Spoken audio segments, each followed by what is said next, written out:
my.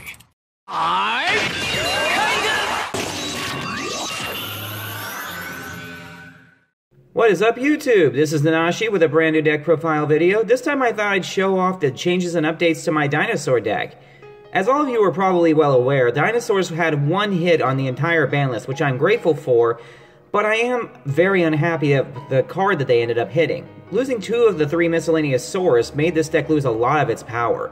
But it doesn't mean it's completely dead. In fact, the functionality of it still is relatively the same. I just have to be a little more clever with my moves now. So let's see where this goes. Starting off with the monsters, we have a playset of Baby Ceratosaurus. This monster has the ability to special summon any level 4 or lower dinosaur from your deck if it's destroyed by card effect and sent to grave. It doesn't even matter from where. We also have one copy of Jurrac, who is mainly just used as a 2-star tuner, but if it would be destroyed by battle and sent to the graveyard, you can destroy the monster that destroyed it, but your opponent can discard a card to negate that cost, so either way they're losing something if they're dumb enough to attack this. We also have 2 Petite Ranodon, which is basically the counterpart to Baby Ceratosaurus. If it's destroyed by card effect and sent to the grave, you can special summon a level 4 or higher dinosaur, but that monster can't attack the turn you summon it with this effect. We also have 3 Megalosmasher X, a very basic vanilla monster in this deck, 2,000 attack points, and that's really all it's there for, other than being another banished target for later. And speaking of banished targets, we also have 2 Giant Rex, a newer dinosaur that I'm honestly loving in this deck. It's making good use as a replacement for one of the dinosaurs that we actually lost. But its ability is that if it's banished, you have the ability to special summon it back from the banished pile, and it gains 200 attack for every other dinosaur that's already banished, but you can only use this effect once per turn. We also have 1 Miscellaneousaurus now, which honestly hurts the deck as a whole, because this was one of their best playmakers. You can discard it from your hand to make your dinos immune to all activated effects during a main phase of a turn, and you could also banish it from the graveyard as well as any other number of dinos and special summon a dinosaur from your deck whose level is equal to the number of dinos you banished. Made it very easy to do Xyz and Synchro plays depending on the variant you went with. We also have 3 Soul-Eating Oviraptor, and I'm really grateful they didn't touch this on the ban list. When it's normal or special summoned, you can either send a dino from your deck to the grave or add one from your deck to your hand.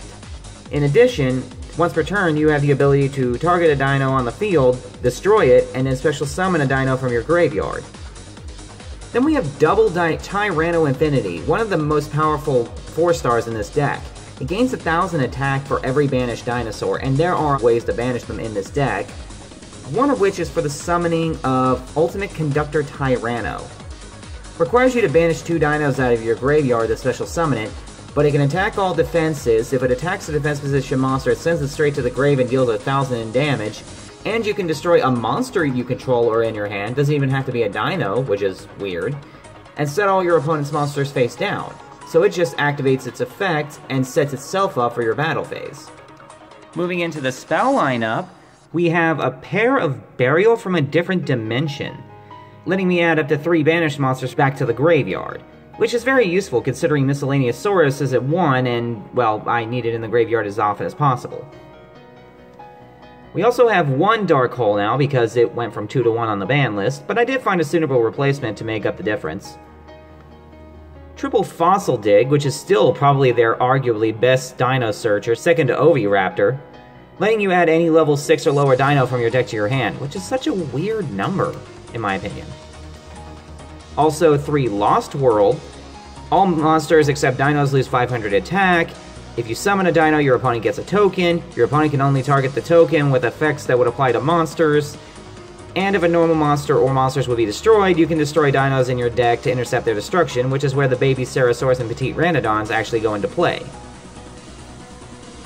We also have Double MST, because I'm just not a big fan of Twin Twister in this deck. Double Terraforming, which allows me to search out Lost World and ignite all my combos. And Unexpected Die at 3, which allows me to pull out the Megalosmasher X, if for no other reason because it's a massive beat stick that can be special summoned straight from the deck, but also because it sets off the Lost World combos. And now we finish up with the trap cards. We have the single copy of Bottomless Trap Hole, staple in all of my decks. The copy of Solemn Warning, staple in pretty much everyone's deck. Double Survival's End, which is seeing a lot more play now than I ever thought it would. because it can destroy all normal monsters, which applies to the tokens that you summon off the field spell, to summon new Dinosaurs from your deck, but they die at the end of the turn, which can ignite a lot of combos. And Torrential Tribute, which ironically enough supports this deck a lot more than I realized, because it can destroy your little baby dinos in the event that you don't have the ability to pop them on your own turn. Next we move into the side deck, and thanks to the removal of Torrential Tribute as well as the memory losses, the side deck's a bit more diverse now than it used to be.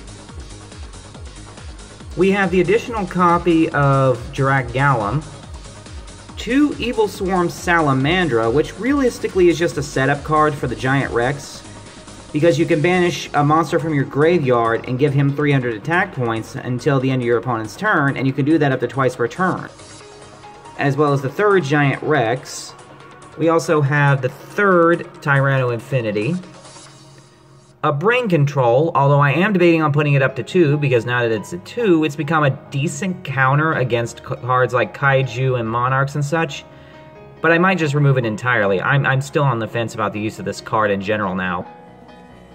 Foolish Burial, which really isn't necessary anymore per se, but it's still a good card.